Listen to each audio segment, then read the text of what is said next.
ചില റൂട്ടുകളിലൊന്നും വലിയ സാമ്പത്തിക മെച്ചത്തിലല്ല മുന്നോട്ട് പോകുന്നത് എന്നതാണ്. പക്ഷേ നിരവധി സാധ്യതകൾ, അത് ഈ സൂചിപ്പിച്ചതുപോലെ കേരളത്തിൽ തന്നെ ഏറ്റവും അധികം ഗവൺമെൻറ് എംപ്ലോയീസ് ഉള്ള ജോലി ചെയ്യുന്ന ഇടം ആണ് തിരുവനന്തപുരം, സെക്രട്ടേറിയറ്റ് ഉൾപ്പെടുന്ന പ്രദേശങ്ങൾ. അപ്പോൾ അവിടേക്ക് മെട്രോ ബന്ധിപ്പിക്കുമ്പോൾ പല ആളുകളും ആ സേവനത്തെ പ്രയോജനപ്പെടുത്താൻ ശ്രമിക്കും.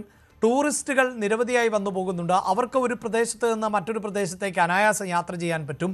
ആശുപത്രി ആവശ്യങ്ങൾക്ക് എത്തുന്നവർക്ക്, സംസ്ഥാനത്തിൻ്റെ തന്നെ വിവിധ ഭാഗങ്ങളിൽ നിന്ന് സർക്കാർ ആവശ്യങ്ങൾക്ക് വരുന്നവർക്ക്, കഴക്കൂട്ടം പോലെയുള്ള മേഖലയെ IT മേഖലയെ ബന്ധിപ്പിക്കുന്നവർക്കൊക്കെ പ്രയോജനപ്പെടുത്താൻ പറ്റുന്നു എന്നതിനൊപ്പം വളരെ ശാന്തമായ യാത്രയോ മറ്റ് ഇടങ്ങൾ, പലപ്പോഴും ഈ ഡൽഹിയിലൊക്കെ യാത്ര ചെയ്യുമ്പോൾ മെട്രോയിൽ ഇരുന്ന ആളുകൾ മറ്റ് ജോലികൾ കൂടി ചെയ്യുന്നത് നമുക്ക് കാണാം. ചിലർ ഗാനങ്ങൾ ആസ്വദിക്കുന്നുണ്ടാകാം, ചിലർ പുസ്തകങ്ങൾ വായിക്കുന്നുണ്ടാകാം, ചിലർ ലാപ്ടോപ്പിൽ അവരുടെ ജോലി നിർവഹിക്കുന്നുണ്ടാകാം. ഇങ്ങനെയൊക്കെ സാധ്യമാകുന്ന സമയം കൂടി കൂടുതൽ പ്രയോജനപ്പെടുത്താനും ലാഭിക്കാനും പറ്റുന്നൊരു മാർഗമായി മാറില്ലേ ഈ മെട്രോ കടന്നു വന്നാൽ?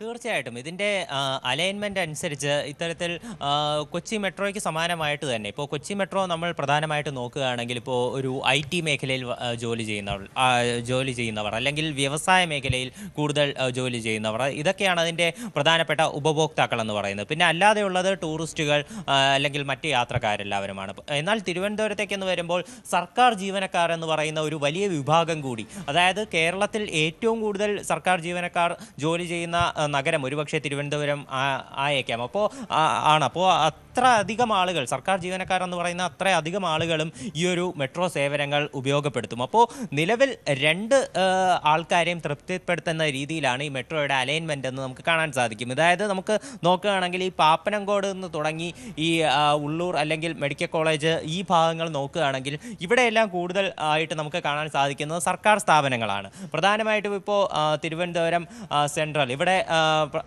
ഒരുപാട് ഇപ്പോൾ KSRTC ബസ് സ്റ്റാൻഡുണ്ട്.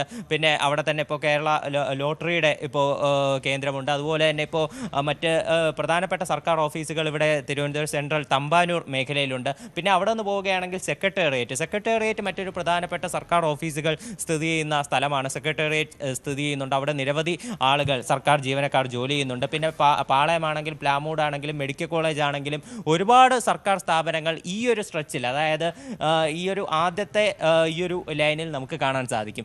ഇനി മറ്റ് ഭാഗത്തേക്ക് പോവുകയാണെങ്കിൽ ഇപ്പോൾ കാര്യവട്ടം തുടങ്ങി ഇവിടെ Techno Park phase 1, phase 3, phase 2, പിന്നെ അതുപോലെ തന്നെ ഈ ഇഞ്ചക്കൽ വരെ വന്ന് അവസാനിക്കുന്ന അടുത്ത ഒരു ബൈപ്പാസ് മേഖലയെ ടച്ച് ചെയ്യുന്ന സ്ഥലങ്ങൾ, ഇവിടെ എന്ന് പറഞ്ഞാൽ ഒരു കൂടുതലായിട്ട് ഈ വ്യാവസായികമായിട്ടുള്ള സ്ഥലങ്ങൾ, അതുപോലെ തന്നെ ഇപ്പോൾ IT പാർക്കുകൾ തുടങ്ങിയിട്ടുള്ളവയാണ് പ്രധാനമായിട്ടും വരുന്നത്. അപ്പോൾ ഈ പ്രൈവറ്റ് മേഖലയിൽ ജോലി ചെയ്യുന്നവർ കൂടുതലായിട്ടും സഞ്ചരിക്കാൻ പോകുന്നത് ഈ ഒരു മേഖലയായിരിക്കും. അപ്പോൾ രണ്ട് സ്ഥലങ്ങളെയും ബന്ധിപ്പിക്കുന്ന രീതിയിലാണ് തിരുവനന്തപുരം മെട്രോയുടെ ഒരു സ്ട്രക്ചർ എന്ന് നമുക്ക് കാണാൻ സാധിക്കും. അത് തീർച്ചയായിട്ടും ഇതിനെ കൂടുതൽ ലാഭകരമാക്കുകയും കൂടുതൽ ഉപയോഗപ്രദമാക്കുകയും ചെയ്യും. സർക്കാർ ജീവനക്കാർക്കും അതുപോലെ തന്നെ ഈ പ്രൈവറ്റ് മേഖലയിൽ വർക്ക് ചെയ്യുന്നവർക്കും ഒരേപോലെ ഇതിൻ്റെ രണ്ട് വഴികളും പ്രയോജനപ്പെടുത്താം. ആദ്യ വഴി ഇപ്പോൾ ആദ്യത്തെ ഈ തമ്പാനൂർ സെക്രട്ടേറിയറ്റ് പിന്നെ മെഡിക്കൽ കോളേജ് ഉൾപ്പെടുന്നവ ടച്ച് ചെയ്യുന്നത് സർക്കാർ ജീവനക്കാർക്കും, പിന്നെ ഈ കാര്യവട്ട ടെക്നോ പാർക്ക് അതുപോലെ തന്നെ ആക്കുളം, ചാക്ക എയർപോർട്ട്, ഇഞ്ചക്കൽ തുടങ്ങിയിട്ടുള്ള പ്രൈവറ്റ് ജീവനക്കാർക്കും ഉപയോഗിക്കാൻ സാധിക്കും. പിന്നെ ഇതിൻ്റെ ഏറ്റവും വലിയൊരു പ്രയോജനം എന്ന് പറയുന്നത്